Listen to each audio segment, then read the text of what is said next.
It is definitely winter here in North America, but where I live, and I've noticed that the fall, winter bugs, sicknesses are definitely increasing. So today I wanted to talk to you about how to make a sick kit. Like, what do you do to prepare?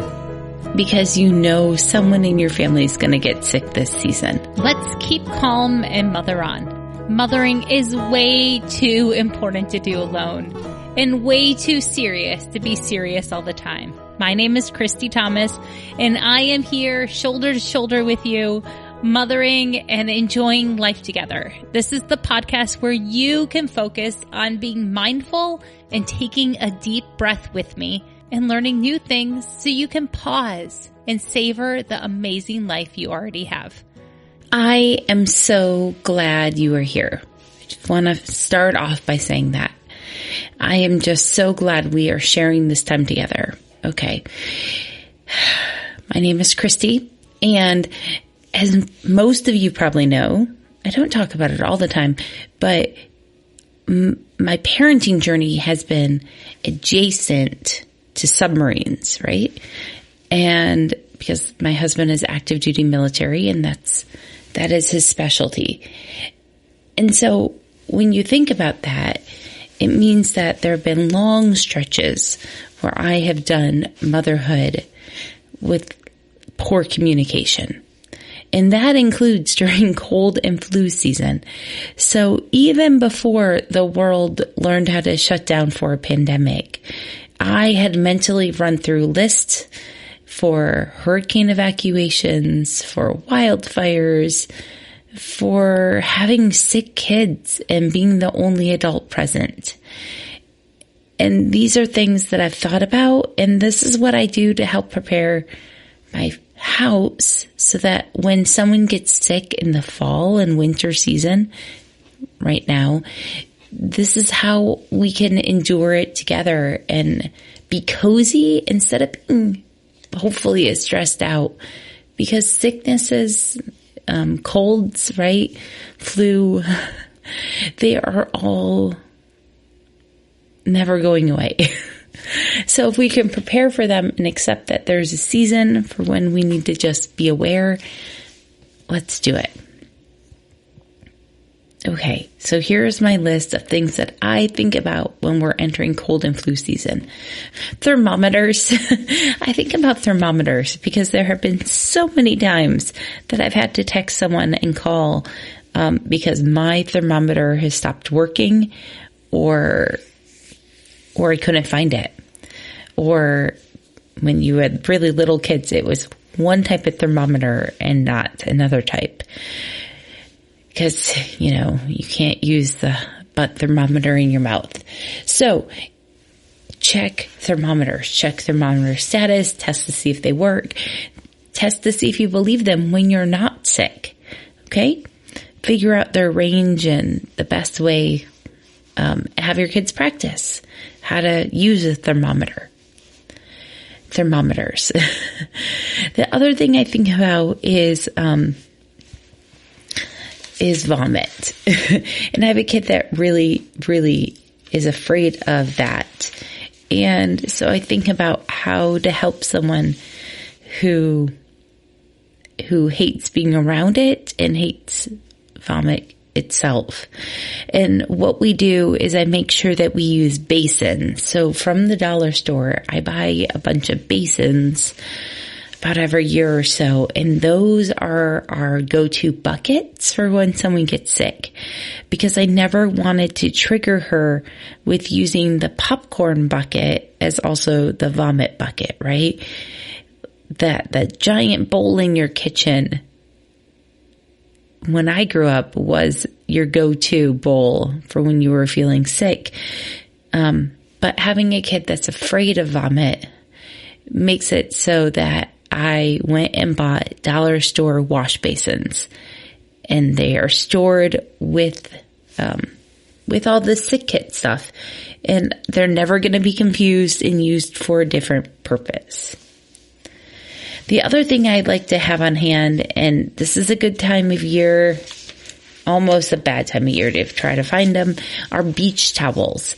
So I put my beach towels near my sick kit because when my kids are super sick and when they were little, I used to cover the couch or wherever they were, if they were hanging out, in beach towels, because those were things I could quickly change if I needed to.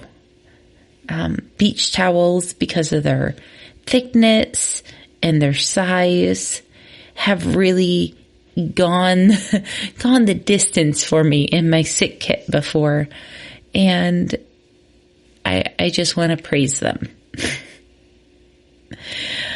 The next thing I think about in my sick kit is actual medicine. So I don't want to talk about necessarily the type of medicines my family uses when we're sick or make any judgments about if kids should take cold medicine or not. But I did notice when I went to the grocery store this week that there were lots of empty shelves in this area, that if I happened to want a medicine like Dayquil, it was going to be hard to find. So this is something you need to have situational awareness on.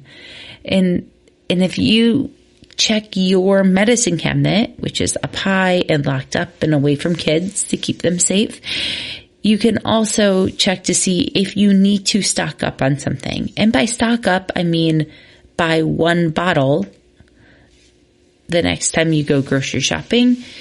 Like, don't hoard, don't be mean, but it's okay, I think, to have a backup on stock or something on stock so that you can have the sick kit prepared. So you're not running to the store and spreading those germs when your house is ill.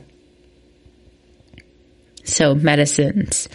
I also, growing up in the Midwest, it seems like Vicks VapoRub. I am not a medical professional. So Vicks VapoRub is definitely in the kit.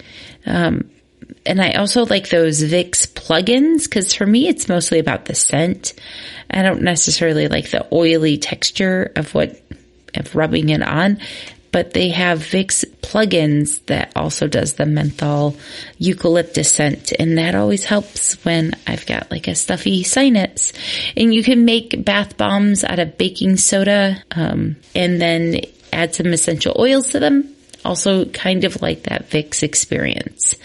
The next thing I think about in my sick kit is what will a kid want to eat, or what will I want to eat, especially if mom is sick. What is like an easy meal or two I can have waiting by those towels. So I have a special shelf of a bag of food that I call my sick kit food. Okay. So there's ginger ale, there's saltines, there's applesauce squeezers, there's noodles in a bowl, some broth, Easy Mac. These are like bare bones type of food. Sometimes there's SpaghettiOs.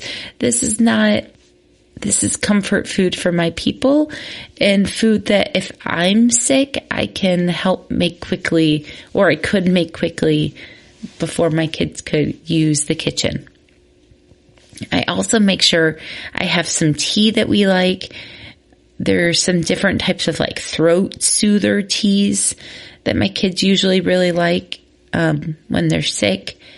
You got to read the labels on those things. And also just soups. You got to have some soup. I'm a big fan of, the tomato soup or the brothy French onion soup when I'm sick. But whatever floats your boat. Also of critical importance when your kids are sick, right, is hydration. So we always try to have ginger ale on stock of Verner's if you're Michigan people. But also, this is the right sort of season to make sure that you've got some Gatorade or juice that your kid likes. I like to use those things and turn them into popsicles if they're really feeling yucky, right? So think ahead about what sort of drink your kid will drink even when they're really yucky. That's what I keep on hand here. So it's been Sprite, it's been ginger ale, it's been certain flavors of juice boxes over the years. I am flexible for my sick kit because really I just want to make sure that I'm able to put fluids in them. I know that there are recipes online for homemade Pedialyte and Pedialyte. You can always buy, or Gatorade. I like the Gatorade with the low sugar. Really, these are things that are all personal preference. Like, I'm not a medical doctor. But it is something I think about and try to make sure I have on hand during cold and flu season. So I don't have to run out to the store when I'm nervous about a sick kid at home. If you think ahead and just have a couple of these things on hand, when you see that post pop up in your city's moms group about my kid having 103-degree fever and now they're the, 3 of us are sick overnight, you will know that you can take a deep breath and roll with the punches. Because when that illness comes into your family, you're going to want to be more thinking about like, oh, this is a good time for that cozy TV show, or this is a good time to listen to that audiobook. And if you need an all family audiobook and you have kids that are like 7 and up, I highly recommend The Penderwicks. It's about 4 sisters and a boy next door. And The Vanderbeekers, which is also about mostly 4 sisters, but they have a brother. So very, very good book. Like beautiful families. So I love listening to audiobooks where the families are human, and both the Penderwicks and the Vanderbeekers, the families are human, and they show siblings that mostly like each other, and sometimes they get mad, but they know how to repair or try to repair. And it's just beautiful. It's totally my sick day books. The other thing I like to have in the sick day kit is a deck of cards. And this deck of cards is actually a waterproof deck of cards that I bought a long time ago on clearance. And now they kind of live in the sick day kit for obvious reasons. But when you're sick, playing games like War or Go Fish or Old Maid are slow and comforting. So waterproof cards are in the box too. I hope your family doesn't get sick this season, but I wanted to walk you through what I do to prepare, because I've realized that maybe not everyone has had to live so far away from family or live in a way that their spouse wasn't in communication or nearby. And there is a lot of junk going around, and I thought maybe this would help. I hope it does. And I hope that you're enjoying this season in December here and remembering that your light matters. If I'm the caretaker, one of the things I do when my kids are sick is I do try to make sure I slow down and light candles. I use the paper plates if I have any in stock. I lower the stress on the other things, right? So I can be more present to whoever isn't feeling well. Sometimes that happens naturally, and then I feel so overwhelmed.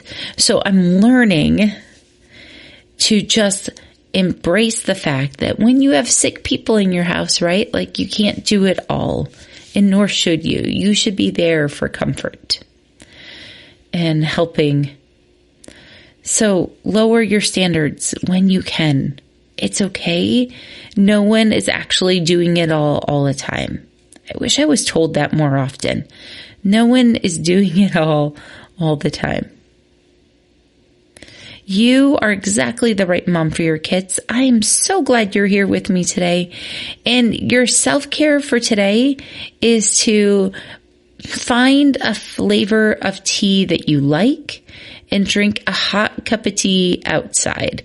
So I guess if you're living like some of my friends do in Hawaii, I don't know if you want to drink a hot cup of tea outside. You'll have to tell me. But here on the East Coast, it has gotten cold and rainy and wet and very cold. So please enjoy that warm cup of tea outside and feel the difference of the mug in your hands and the air that you're breathing in, and help it find your body. And try out some teas so that you're ready. Drinking tea slowly is part of my sick kit. And then for family fun this week, because it is the holiday season, I think the family fun for this week should be to have a Grinch experience. So if you're not sick, watch the Grinch. I know there are many versions of it that you can find in places from YouTube to Amazon to Hulu to Netflix. Watch the Grinch. Listen to the Grinch song. There's 2 different versions of the Grinch song.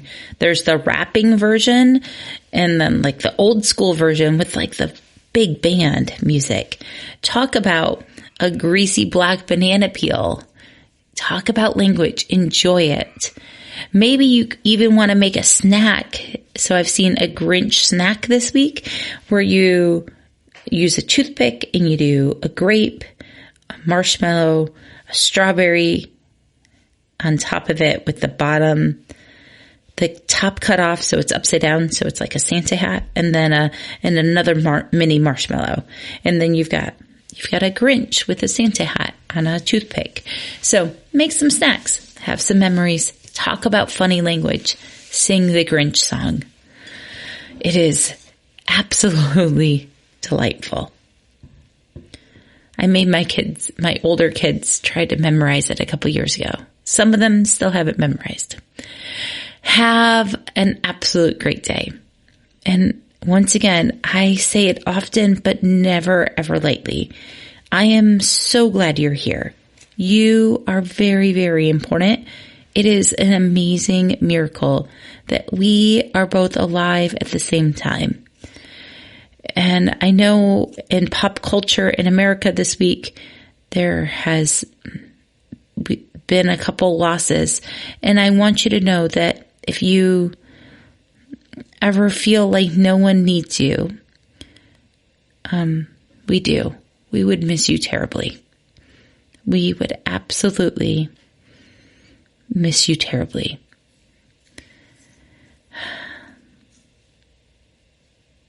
And as scary it is to talk about suicide and things like that, it's important too. So I'm going to end that as a PSA. Talking about suicide and asking someone if they're thinking about it won't lead to suicide. So my prayers are with everyone grieving this season. And once again, I'm glad you're here. And you're exactly the right mom for your kids. You're exactly the right mom for your kids.